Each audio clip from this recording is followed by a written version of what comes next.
and delighted. Took a little trick here, but we got it straightened out.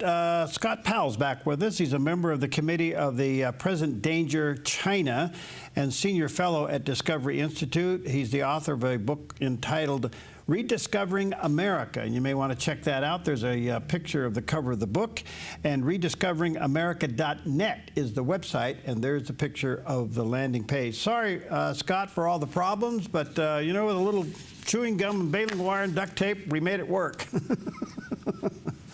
We did. You know, they're always changed the protocol, so if you haven't been using a system for a while, you go in and something's changed. So. All right. Well, thank you. Got to squeeze a lot in a short time here. Yes. Why? We can revisit to another session. Yeah. No worries. So, how do you think DOGE is working, and what do you think its impact's going to do? Well, I think it's working very well. I think that. There has been an unbelievable discovery of waste, fraud, and abuse, and this is overdue. This has been going on for years, and as you know, as corruption does not have any check, corruption tends to grow. So it has grown both by the growth of government agencies that are more vulnerable to misallocation, misuse of resources. So those agencies have grown.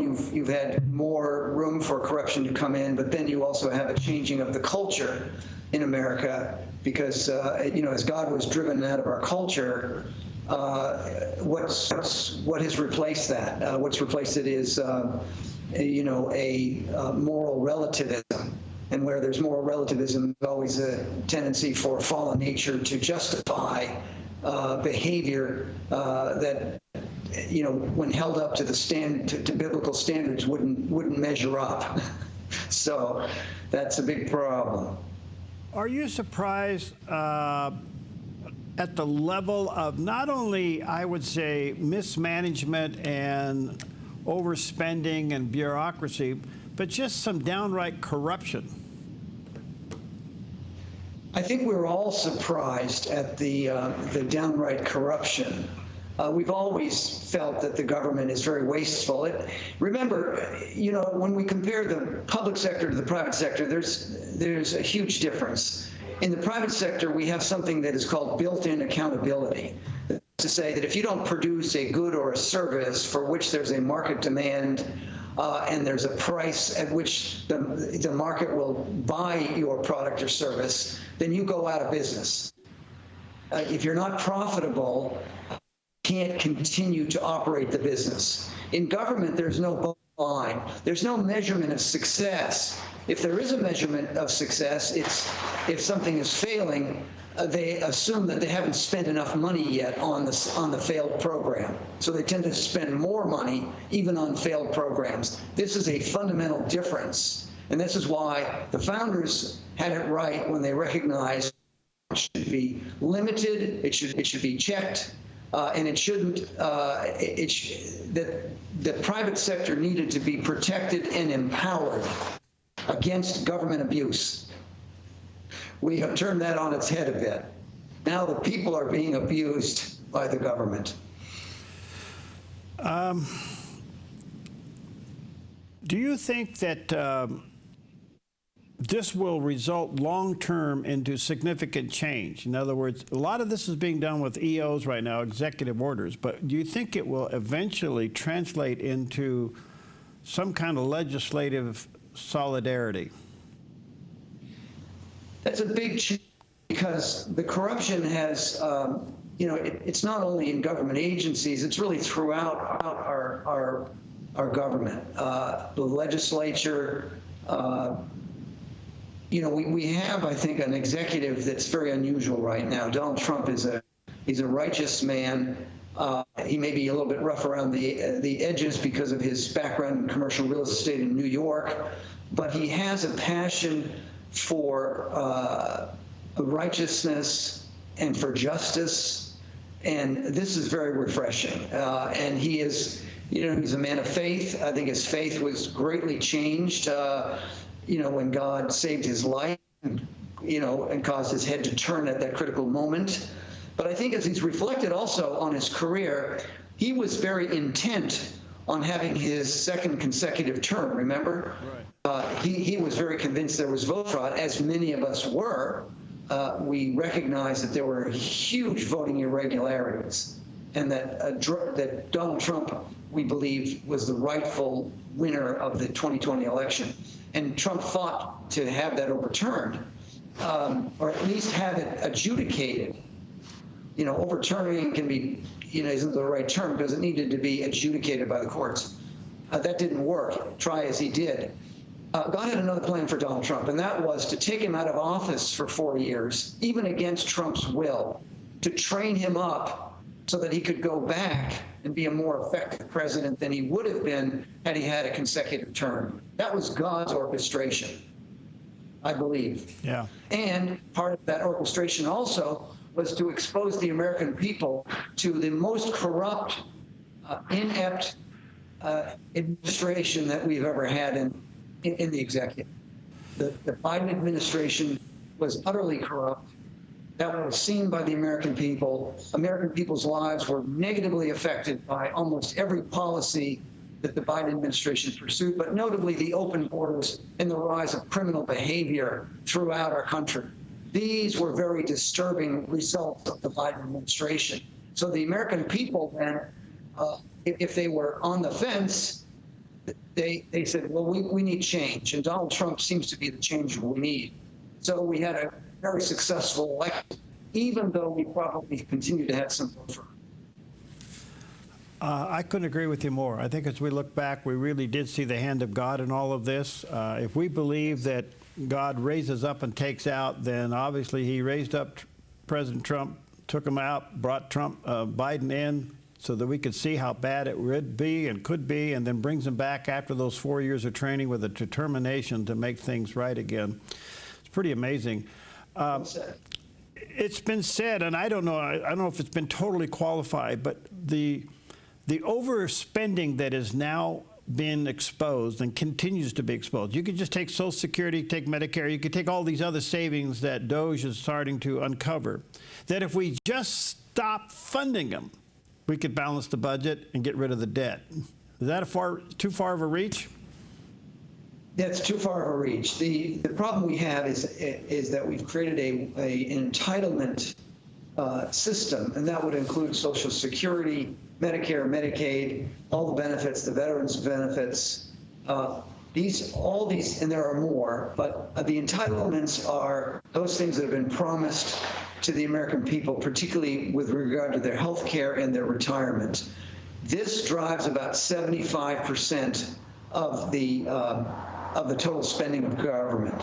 It may be slightly less than that now, but 4 or 5 years ago, pre-COVID, it was about 75%.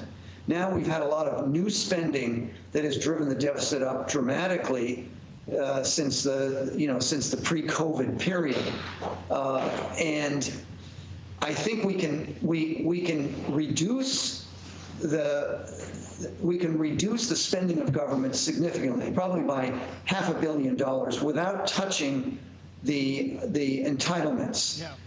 Areas that we might touch with entitlements would be to change eligibility ages, let's say for Social Security. You're right. Maybe have a higher participation in the Medicare Advantage plans. Those are small changes that wouldn't make the systems totally solvent, but it would help.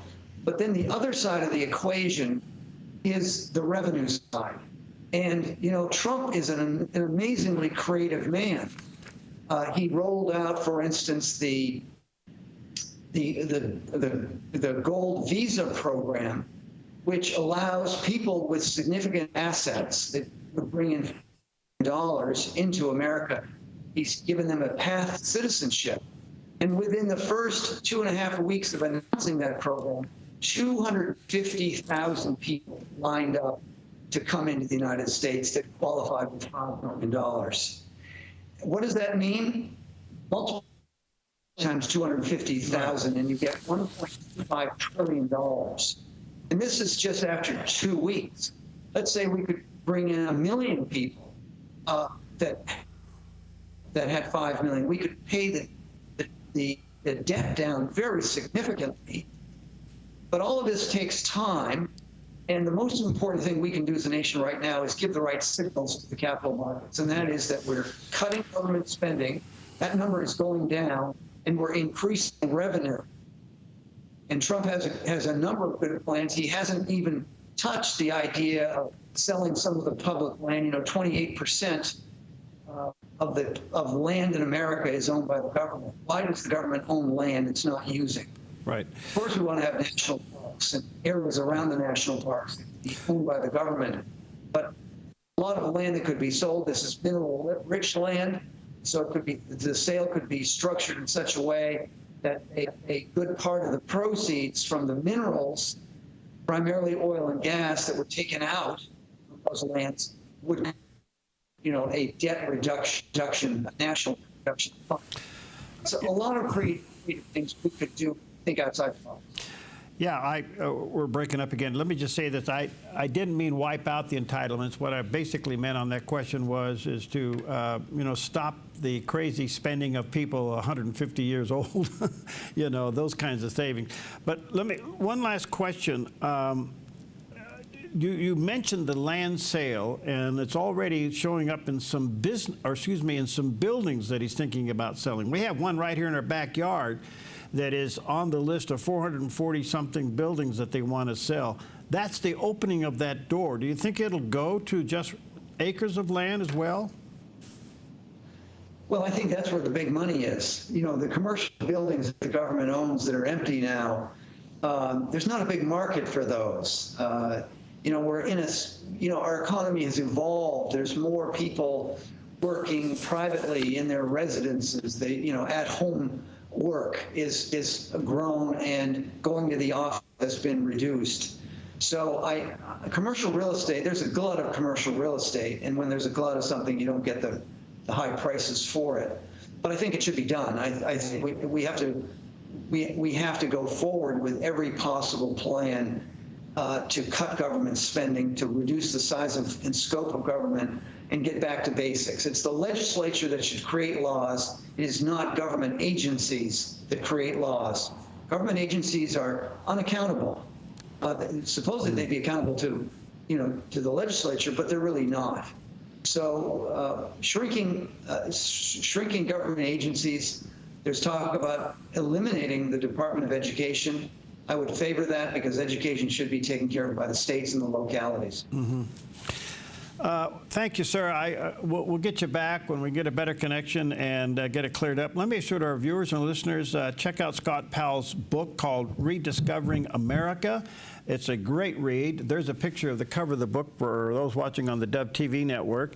And that is also the website for you to check things out, rediscoveringamerica.net with Scott Powell. Thank you, Scott. Good to see you. We'll have you back soon. God bless you, friend. Very good. Thank you. God bless you.